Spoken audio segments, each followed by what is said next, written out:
welcome. My name is Neil Tully and I'm the Bromley Macebearer and Attendant to the Mayor of London Bromley. The building you see behind me is the Old Palace. It's situated in the Civic Centre in Rochester Avenue. It's the centre of business for the Mayor of Bromley and it houses the Mayors Parlour. Please join me now for a short virtual tour. The word Bromley is from Roman times and literally means the place where the broom bushes grow. And the history of this site itself goes back over 1,000 years. In 955 AD, King Edgar gave the Bromley Manor, as this place was once known, to the church to become the official resident of the Bishop of Rochester, and it's featured in the Domesday Book in 1086. The original buildings would have probably been made of wood and have been built in a defensive design to ward off any attackers. Those buildings obviously have clearly long since disappeared, along with many of their subsequent replacements. One of the defensive measures included a moat, which the remains we can see in the southeast corner of the palace grounds, and I'll point those out later in the tour. The present palace building was constructed in 1775, which, as last year's mayor, a former history teacher, often told those attending the citizenship ceremonies that are held here, is 1 year older than the United States of America. Although some of the roof dormers and side extensions are from the late 1930s. The first person to occupy this building was a Bishop John Thomas, and the coat of arms at the top of the building shows the date of construction on the scroll in new Roman numerals. The bishop's mitre sits on top of the centre shield containing the cross of St George, St Andrew and scallop shell representing the Diocese of Rochester, and Bishop Thomas's own coat of arms containing the three birds. He was a member of the Order of Bath, shown by the three crowns in the left shield, and was also the Dean of Westminster School, whose crest features on the right shield. Both of these are encircled by the motto Tria Juncta in Una. That means three joined in one. So let's go and have a look inside.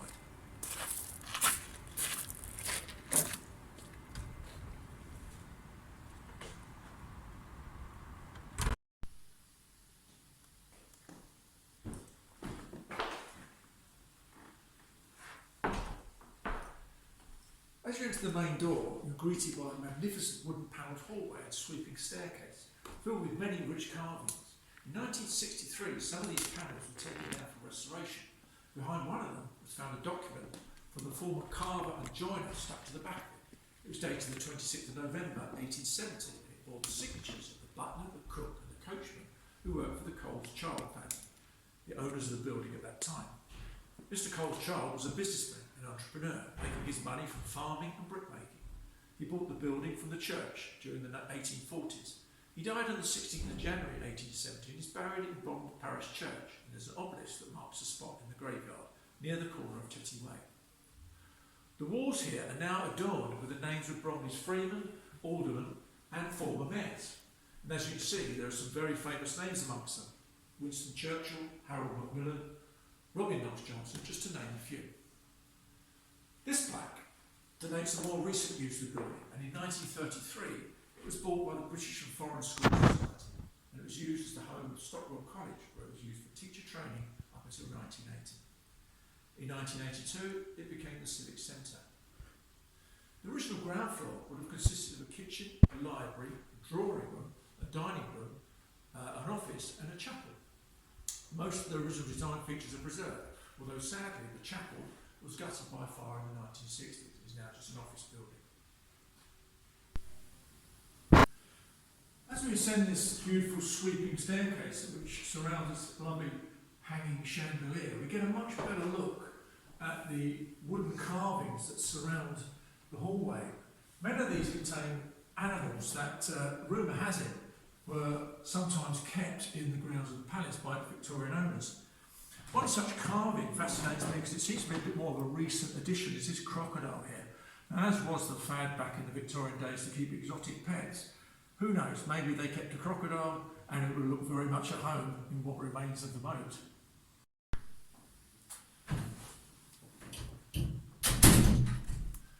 The upstairs would have consisted of 10 bedrooms, each with an attached dressing room or storeroom.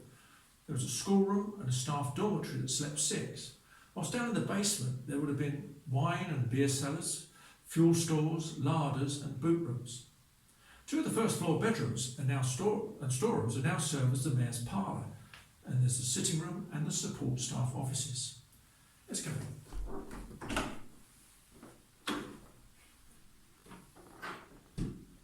Here's the Mayor's Parlour. This is where the Mayor holds meetings and signs important documents. Around the walls or surfaces are pictures of the borough, presentations from mayoral visits, and the Town Twinning and Friendship Agreement, one from Neuwied in Germany and one from Thunder Bay in Canada. This item often draws quite a bit of attention. This stave or staff bears Queen Victoria's initials and also that of the crest of Bromley.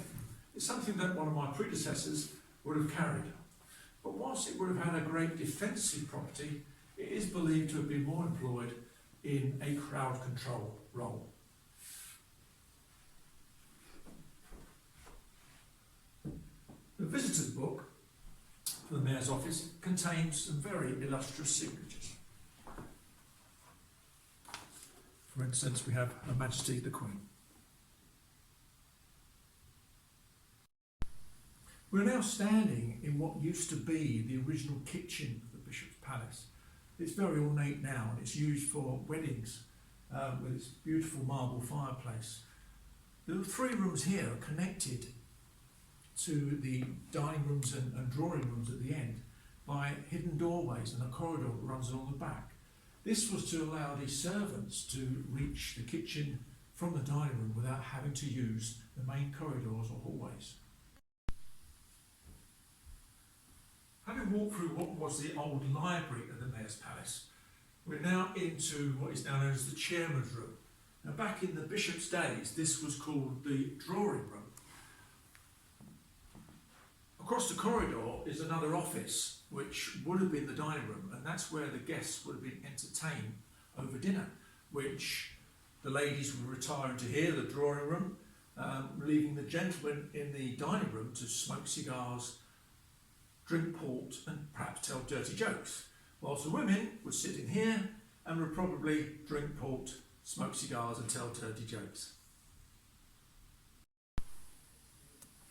As you approach the entrance to the council chamber, we pass through the Mayor's Gallery, featuring all the mayors that go back to the formation of the London Borough of Bromley back in 1965. This bust of Councillor Frank Griffiths was the first charter mayor of Bromley Town. Sadly, he was killed in action in 1917. We're now in the grounds of the palace, and this is the south face of the building. The colonnaded veranda and the steps are the backdrop for countless wedding photographs. From here, if you look over towards the west side, we can see the L-shaped lake, which is the only remaining part of the moat that encircled the grounds. When Coles Charles died, his only son inherited his vast estate, but he left his own mark by having his own coat of arms carved up there on the eaves. From the lake, a short walk along this wooded path brings you to this concrete circular bowl. This is the site of the St Blaise's well. In 1754, a natural spring was discovered. Its waters were thought to be rich in iron salts and minerals, and thus attracted many visitors due to the many claims of health and healing properties it supposedly possessed. A covered thatched roof was constructed over it. It was to accommodate those who came, but sadly this was destroyed by a heavy snowstorm in 1887. So that leads us back to the front of the old palace here at Bromley. I hope you enjoyed the tour, and I do hope that you'll join me again for one of my future videos. Bye bye.